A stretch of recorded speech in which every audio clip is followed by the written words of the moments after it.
Today offers us a chance to dust off the Holy Week blues of Maundy, Thursday, and Good Friday and sing choruses of Alleluia, Alleluia.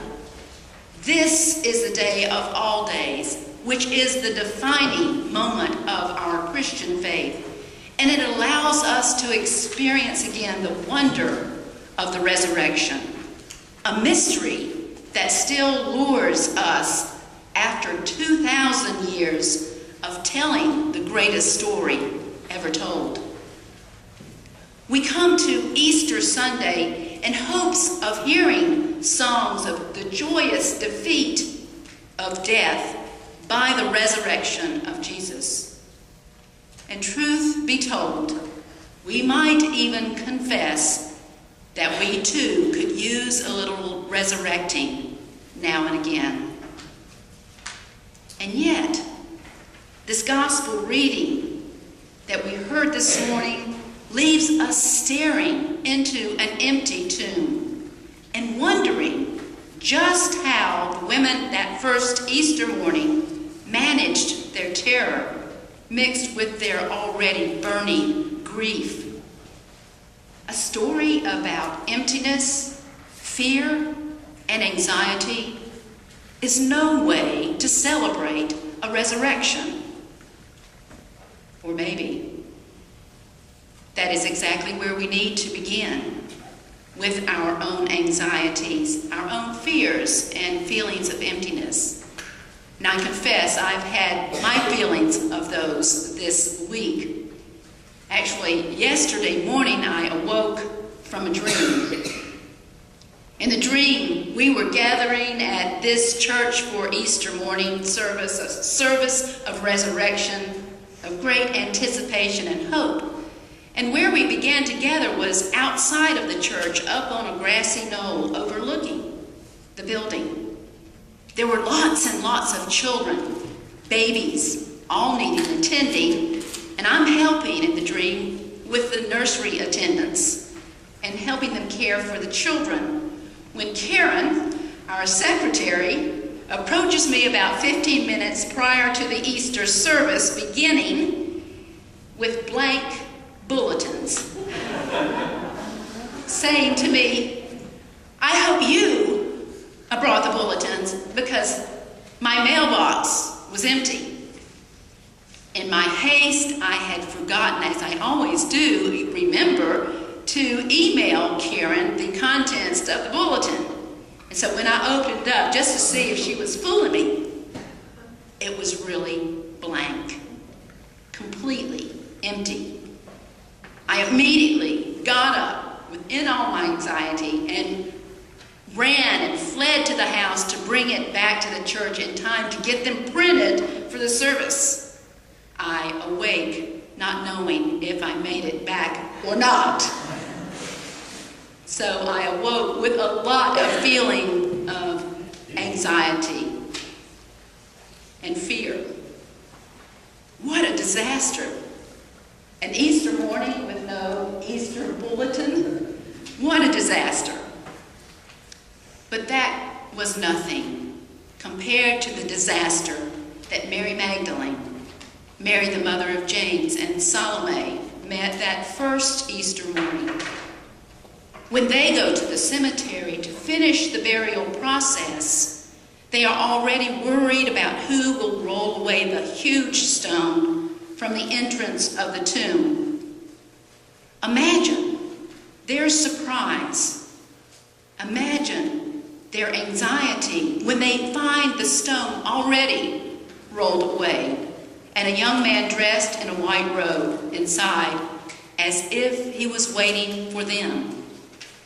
Obviously, this man was not Jesus, because the young man told them that Jesus was not there, that he had been raised. On seeing their frightened faces, they must have looked like they had just seen a ghost. You know that. He told them that Jesus was not there, that he was going ahead to Galilee to meet with the disciples. Galilee? Why would he be going to Galilee? Why would he meet them there? there. Someone has taken Jesus' body. It looks like we now have a rabbi on the run. Somebody call the police. Can you imagine their frantic feelings? Where is he? Where is he? Where is he? They had just lost their beloved rabbi to a cruel death by crucifixion, and now they have lost him again. This time, they do not know why or how or to whom. At least in the death of Jesus, at least they had witnessed that.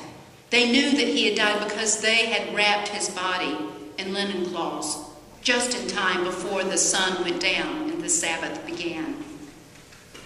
They had said their goodbyes, but they were going to need to finish the burial process after the Sabbath day was over. So they come on Sunday morning, expecting to lovingly tend to the body of their beloved rabbi. Imagine their confusion. Imagine their fears. Imagine their questions. He is not here. He has been risen, says the young white-robed man. Even in death, Jesus seems to defy expectations of him, just as he did throughout his lifetime. I think the one thing that you can say with certainty about the person of Jesus is that in life and in death, he cannot be confined to our expectations of where he can be found. He was a healer, a teacher, a rebel, a person who welcomed those who his religion and culture cast on the margins of society, in the streets of Calcutta, in the homeless and the helpless in our cities, the hungry, the infirmed, the aged, the brokenhearted, and the imprisoned. There's a rabbi on the run, one that cannot be nailed down to one place, not even on a cross, not even entombed outside the city of Jerusalem. He's not in the tomb. He has been raised. And so we come to church on this Sunday hoping to get a glimpse of him, because we are told that where two or more are gathered in his name, there he will be also. The empty tomb points to the reality of Jesus' presence in the ministry of his life work, and it is here that we come to be renewed and sustained for the journey ahead.